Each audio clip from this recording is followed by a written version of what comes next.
નમસ્કાર, Shiv group ટ્યુશનના online શિક્ષણમાં આપનું સ્વાગત છે. આજે આપણે ધોરણ 10 ના ચેપ્ટર નંબર 12 પૃષ્ઠફળ અને ઘનફળના સૂત્ર વિશે માહિતી મેળવીશું.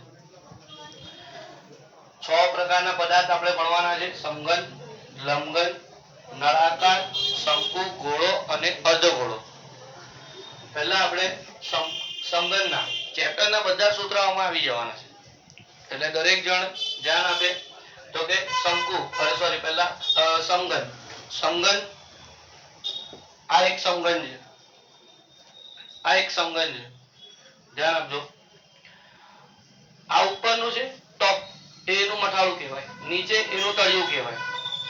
ટોટલ એની 6 બાજુ આવે, ટોટલ 6 બાજુ આવે. એમાં ઉપર છે તેને મથાળું કહેવાય, નીચે વાળાને તળિયું કહેવાય. તો બાકીના 4 જે ભાગ બચ્યા એને શું કહેવાય? તો કે એને કહેવાય પાર્શ્વ પૃષ્ઠફળ. એને કહેવાય પાર્શ્વ પૃષ્ઠ, મતલબ બાજુની 4 બાજુઓ, પાર્શ્વ પૃષ્ઠ. એને કહેવાય પાર્શ્વ પૃષ્ઠ. જે 4 છે એને કહેવાય પાર્શ્વ પૃષ્ઠ. ઉપર છે તે મથાળું કહેવાય, નીચે છે એને તળિયું કહેવાય. ઓકે, ધ્યાનથી સમજવાનું દરેક વસ્તુ. તો પહેલા તો 6 સાઈડ છે. આ સમઘન છે, સમઘનની દરેક બાજુના માપ સમાન હોય, દરેક બાજુ એ ચોરસ હોય, બરાબર. દાખલા તરીકે પાસો એ એક સમઘન છે, તો કે દરેક બાજુના માપ એના ચોરસ હોય, એટલે ચોરસનું બધું એનું લાગુ પડે. એમ પૂછવામાં આવે કે સમઘનના પાયાનું ક્ષેત્રફળ. સમઘનનો પાયો કયા આકારનો છે? સમઘનનો પાયો કયા આકારનો છે? તો કે ચોરસ. તમે બોલી શકો છો, વાંધો નથી, ઓનલાઈન જ ભણીએ છીએ આપણે. તો કે સમઘનનો પાયો કયો છે? ચોરસ. અને ચોરસનું ક્ષેત્રફળ તો કે L². ચોરસનું ક્ષેત્રફળ L². હવે આમાં કેટલા ચોરસ છે? ટોટલ કેટલા ચોરસ છે? 6 ચોરસ છે. તો 6 ચોરસ છે તો લખીશું એને કહેવાય કુલ પૃષ્ઠફળ. જ્યાં પૃષ્ઠફળ અને ક્ષેત્રફળ બે શબ્દ, આ બંને શબ્દમાં શું ડિફરન્સ? પૃષ્ઠફળ અને ક્ષેત્રફળ બંને શબ્દમાં શું ડિફરન્સ? ક્ષેત્રફળ એટલે કોઈ પણ પદાર્થ, દાખલા તરીકે આ એક બોક્સ છે, હું જમીન પર મૂકું અને નીચે જમીન પર જેટલી જગ્યા રોકે એને કહેવાય એનું ક્ષેત્રફળ. પણ આ બોક્સ નીચે જમીન પર મૂકું અને જેટલી જગ્યા રોકે એને એનું ક્ષેત્રફળ કહેવાય. પરંતુ આની કેટલી બાજુ છે? 6. તો એ 6 બાજુના ક્ષેત્રફળ જ્યારે ભેગા કરવામાં આવે ને એને કહેવાય પૃષ્ઠફળ. એક કરતા વધારે ક્ષેત્રફળ ભેગા થાય એને કહેવાય પૃષ્ઠફળ. ઓકે, ધ્યાન આપજો. તો કે આની 6 બાજુ છે, તો સમઘનનું કુલ પૃષ્ઠફળ લખવાનું. સમઘનનું કુલ પૃષ્ઠફળ બરાબર સમઘનનું કુલ પૃષ્ઠફળ = 6L². L² એટલે દરેક બાજુ ચોરસ છે, દરેક શેપ એનો ચોરસ છે, એટલે L². L² એટલે ચોરસનો ક્ષેત્રફળ. એવા કેટલા ચોરસ છે?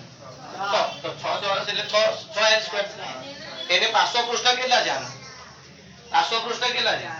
4, એટલે 4L². સમઘનના પાર્શ્વ પૃષ્ઠનું ક્ષેત્રફળ, સમઘનના પાર્શ્વ પૃષ્ઠનું કુલ પૃષ્ઠફળ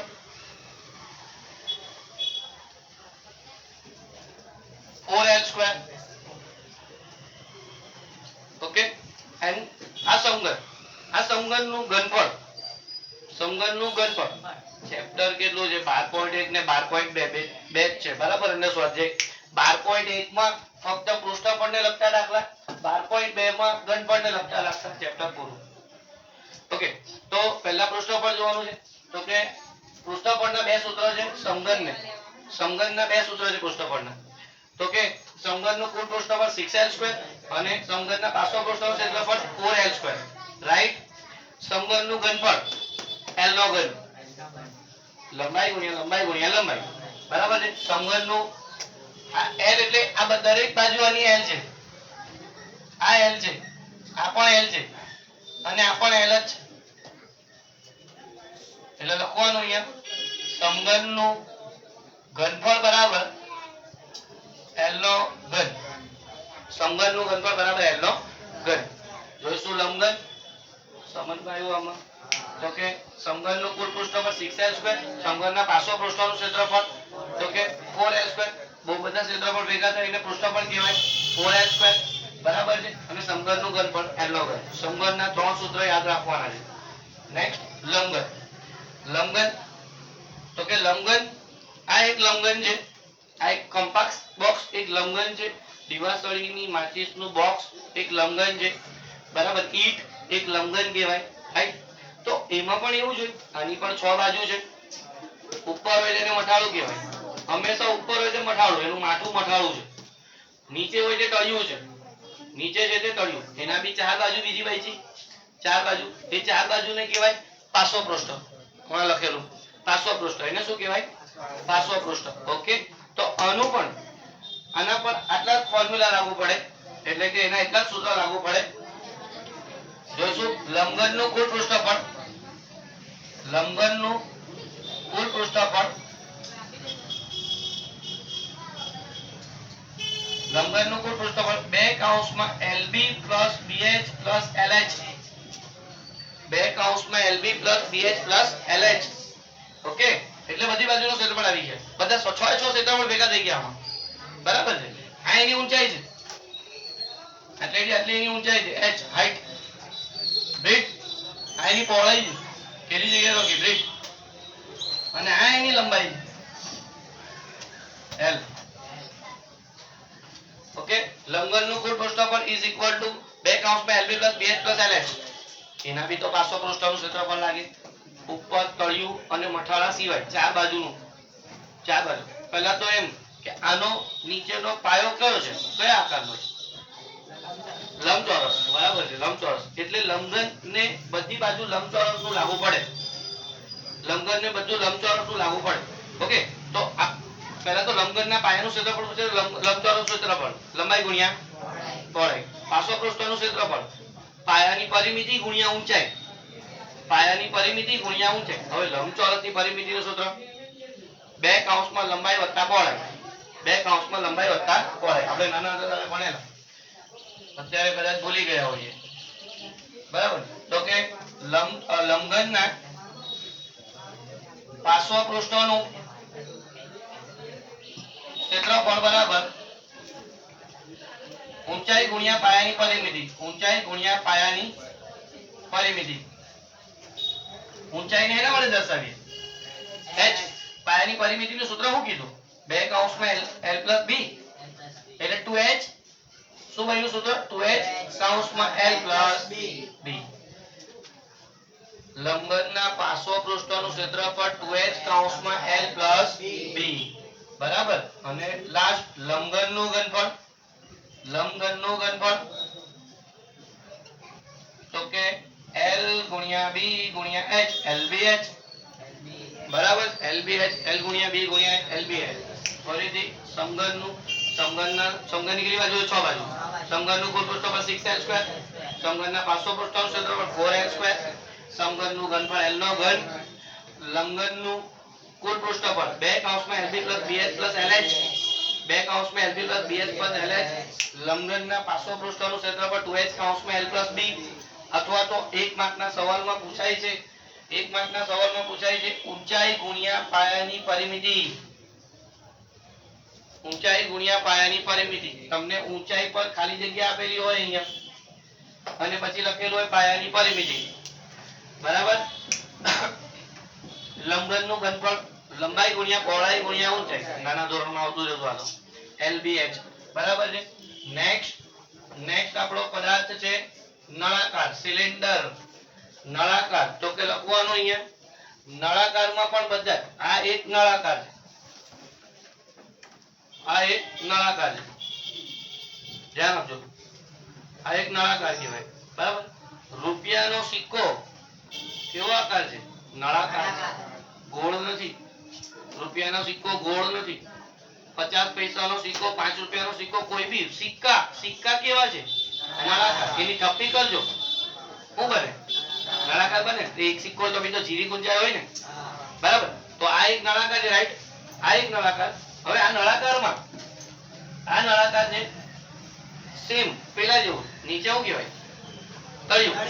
ઉપર છે તે ઉપર. અને આજે તમને આ ભાગ દેખાઈ જાય, બરાબર. આ જે ભાગ દેખાય છે પુઠાનો ભાગ, એને એની વક્ર સપાટી કહેવાય. શું કહેવાય? વક્ર સપાટી. નળાકારની વક્ર સપાટી કહે તો આટલું જ આવે. આનો સમાવેશ અને આનો સમાવેશ નથી થતો, નીચે અને ઉપર વાળાનો સમાવેશ નથી થતો. વક્ર સપાટી ધેટ મીન્સ કે ખાલી ફક્ત આઈડિયા જે પૂઠું દેખાય છે ને એ એની વક્ર સપાટી કહેવાય, રાઈટ?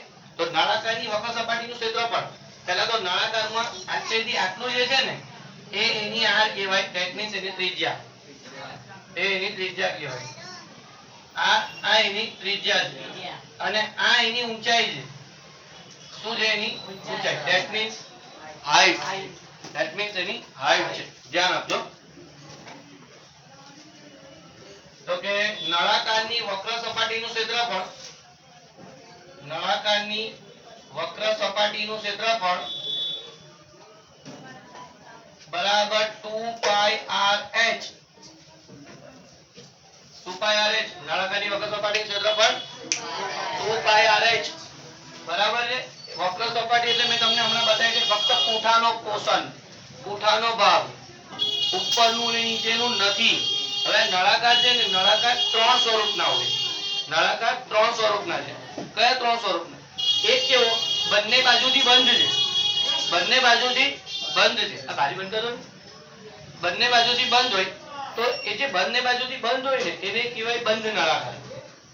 દાખલા તરીકે ઢોલ, ઢોલક બંને બાજુથી બંધ હોય, ઢોલક જે વગાડીએ તે, બરાબર? જે એને એ બંધ નળાકાર કહેવાય, બરાબર?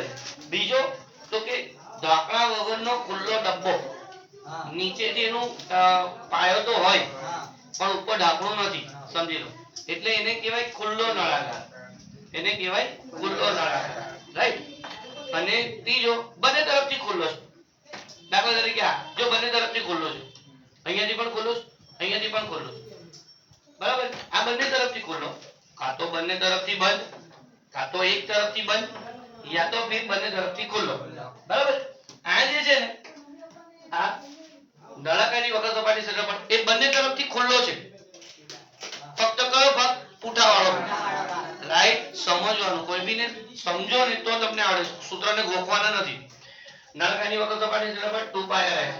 નળાકાર, નળાકાર બંધ એક તરફથી ખુલ્લો કરીએ પહેલા. ઓકે, ચાલો. એને કહેવાય તળિયાવાળો, તળિયાવાળા ખુલ્લા નળાકારની, તળિયાવાળા ખુલ્લા નળાકારની વક્ર સપાટીનું ક્ષેત્રફળ, વક્ર સપાટીનું ક્ષેત્રફળ. ચાલો, તળિયું છે આનું, આનું તળિયું છે, ધારો કે આનું તળિયું છે, રાઈટ? તળિયું, તળિયું કયા આકારનું છે? વર્તુળ. કયા આકારનું? વર્તુળ. વર્તુળનું ક્ષેત્રફળનું સૂત્ર શું? ગોળ નહીં, વર્તુળ. વર્તુળનું ક્ષેત્રફળ પાય સ્ક્વેર. યસ, પાય સ્ક્વેર, બરાબર. વર્તુળનું ક્ષેત્રફળ પાય સ્ક્વેર એટલે કે 2πrs તો છે, વત્તા પેલો પાય સ્ક્વેર બીજો એડ થઈ ગયો, વત્તા પાય સ્ક્વેર એડ થઈ ગયો. બંને વળી કોમન શું નીકળે બેટા? પાય કોમન એટલે અંદર વચ્ચે 2h પ્લસ r. એટલે તળિયાવાળા ખુલ્લા નળાકારની વક્ર સપાટીનું ક્ષેત્રફળ પાય કૌંસમાં 2h પ્લસ r.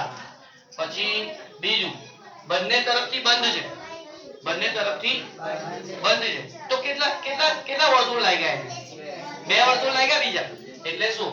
એને કહેવાય બંધ નળાકાર, એને કહેવાય બંધ નળાકારનું કુલ પૃષ્ઠફળ, બંધ નળાકારનું કુલ પૃષ્ઠફળ 2πrh એ તો છે. પછી બીજા કેટલા વર્તુળ જોઈન્ટ થયા? 2πr square. એક પાય સ્ક્વેર એટલે એક વર્તુળનું ક્ષેત્રફળ, 2πr સ્ક્વેર એટલે બે વર્તુળનું ક્ષેત્રફળ. ઓકે, એટલે એ 2πr બંનેમાંથી કોમન 2πr, અંદર વચ્ચે h plus r, h plus r. એટલે બંધ નળાકારનું કુલ પૃષ્ઠફળ 2πr કૌંસમાં h પ્લસ. હવે આ નળાકાર જે હતો, આ નળાકારનો પાયો કયા આકારનો છે? વર્તુળ. એટલે વર્તુળનું ક્ષેત્રફળ લાગુ પડે. તમને એમ પૂછવામાં આવે કે નળાકારના પાયાનું ક્ષેત્રફળ એટલે વર્તુળનું ક્ષેત્રફળ કયું? વર્તુળનું ક્ષેત્રફળ કયું? પાય સ્ક્વેર. એટલે લખવાનું અહીંયા નળાકારના પાયાનું ક્ષેત્રફળ is equal to, નળાકારના પાયાનું ક્ષેત્રફળ is equal to pi square. એક માર્કના ખાલી જગ્યામાં પૂછાય છે. 24 એવા છે કે જે તમારે કમ્પલસરી અટેન્ડ કરવાના છે, એમાં કોઈ અથવા નથી, ખબર છે તમને? એટલે 24 પ્રશ્નો એવા છે કે કમ્પલસરી અટેન્ડ કરવાના છે. જો એ નહીં આવડે તો એ ગયો તમારો માર્ક્સ, રાઈટ? બાજુવાળા મારી ચોરી કરીને લખવાનો વિચાર કરતો હોય તો એને બી નહીં આવડતો તો ગયો માર્ક્સ. ઓકે, એટલે કમ્પલસરી 24, એ 24 માં એક માર્કમાં પૂછાય છે ક્યારેક કે નળાકારના પાયાનું ક્ષેત્રફળ, તો કે પાય સ્ક્વેર. ક્લિયર? એટલે આના કેટલા સૂત્ર છે ટોટલ? ટોટલ ગણીએ તો સંગનનો પહેલો બીજો ત્રીજો ત્રણ સૂત્ર આ ચાર આ પાંચ આ છ નંબર 7 8 આ નવમું અને આ 10મું 10 સૂત્ર થયા જે એક સૂત્ર નળાકારનું ઘનફળ પાઈ આર સ્ક્વેર h નળાકારનું ઘનફળ પાઈ આર સ્ક્વેર h નળાકારનું ઘનફળ પાઈ આર સ્ક્વેર h અચ્છા ઓકે પાઈ શું તમને ખબર છે પાઈ વિશે તો પાઈ ની કિંમત સમજો પાઈ ની કિંમત બધાને નાનપણથી ખબર 22/7 યા તો ફિર 3.14 22/7 અથવા 3.14 આવું આપણને નાનપણથી ખબર તમને ખબર છે પાઈ ની શોધ કોણે કરેલી સમાજ વિદ્યામાં તમે 10મા ધોરણમાં ભણો છો પાઈ ની શોધ કોણે કરેલી આર્યભટ્ટે કરેલી પાઈ ની શોધ આર્યભટ્ટે ભારતીય ગણિતશાસ્ત્રી આર્યભટ્ટે કરેલી આર્યભટ્ટે પાઈ ની કિંમત આપી પાઈ આપ્યો બરાબર એટલે પાઈ હવે પાઈ ની જે કિંમત છે 3.14 પાઈ ની જે કિંમત 3.14 છે ને એ પાઈ એ અસમય સંખ્યા છે 3.14 એ સ્ટોપ નથી થઈ જતું 3.14 પછી ચાલ્યા જ કરે 3.14 16 બહુ બધા આંકડા છે પૂરા જ નથી થતા એટલે પાઈ એ અસમય સંખ્યા છે બરાબર આવું પ્રાચીન સમયમાં આર્યભટ્ટ કહી ગયેલા એ વખતે સુપર કોમ્પ્યુટરની મદદથી પાઈ ની વેલ્યુ શોધવામાં આવી પૂરી જ નહીં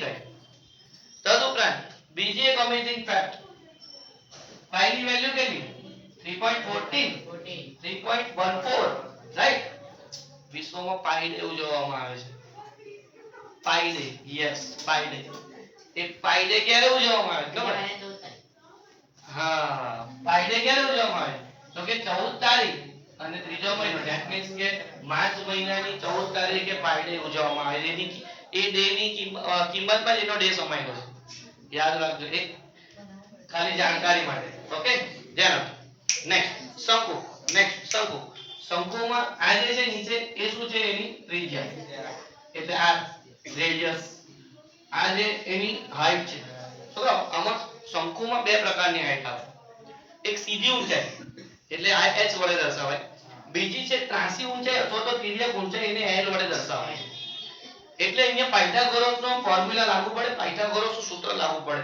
આ એનો કર્ણ બની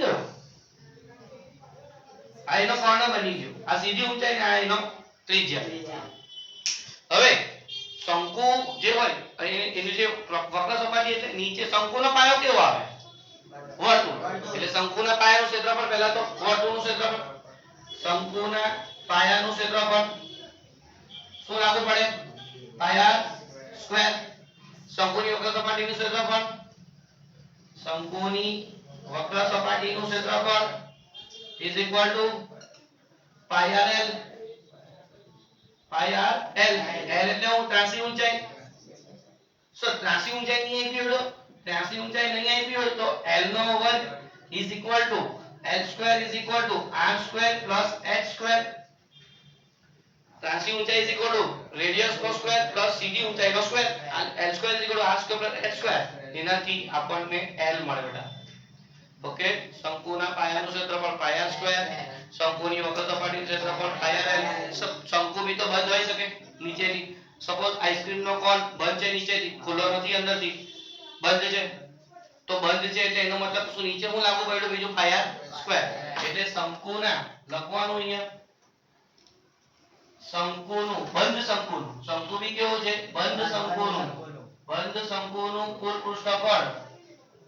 પૃષ્ઠફળ is equal to pi r l તો ખરું એની વક્ર સપાટી પ્લસ બીજું હું લાગુ પડ્યું pi r સ્ક્વેર બીજું હું લાગુ પડ્યું કોમન કાઢતા ખાસ આવડતા હોવા જોઈએ ચેપ્ટરમાં pi r કોમન અંદર બેજો l પ્લસ pi r કૌંસમાં l પ્લસ r નેક્સ્ટ અને લાસ્ટ એટલે કે